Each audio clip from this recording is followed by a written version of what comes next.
So John, tell us a little bit, if you will, about All That Jazz. It's a wonderful series of paintings that I know that since the work has been in the gallery for the last few weeks, people have really been enjoying this series.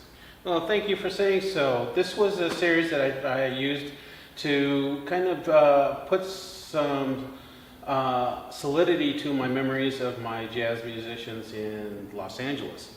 There's a real similarity between music and painting, is that you don't have to be a musician to enjoy it. Absolutely. And so painting is the same way.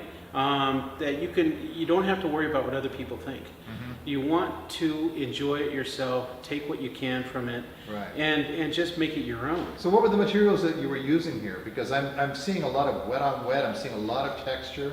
Right, so I was using, so there was shooting targets. No kidding, And shooting targets as the primary figures, and they were glued to the canvas.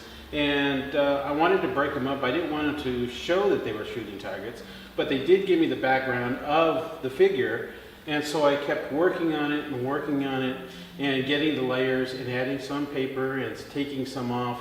So, and the colors really wanted, because as a musician you see colors when you play an instrument. Right. You know, so, and I really enjoyed the colors. They really express the music and the joy, pure joy of creation. Yeah, well, the colors you've used here are absolutely brilliant. I love these really kind of bold reds, and the thing is, I always love when I see artists using yellow, because yellow is a tough color for a lot of artists to explore, and I find that oftentimes they avoid it for whatever reason. And your use of it here is really wonderful, because it's a really effusive sense of yellow compared to the effusive sense of red, and I really love these paintings. Your friends were jazz musicians, you say? Yeah, Dick Wood and Bobby Bradford from Pasadena City College. Yeah, yeah.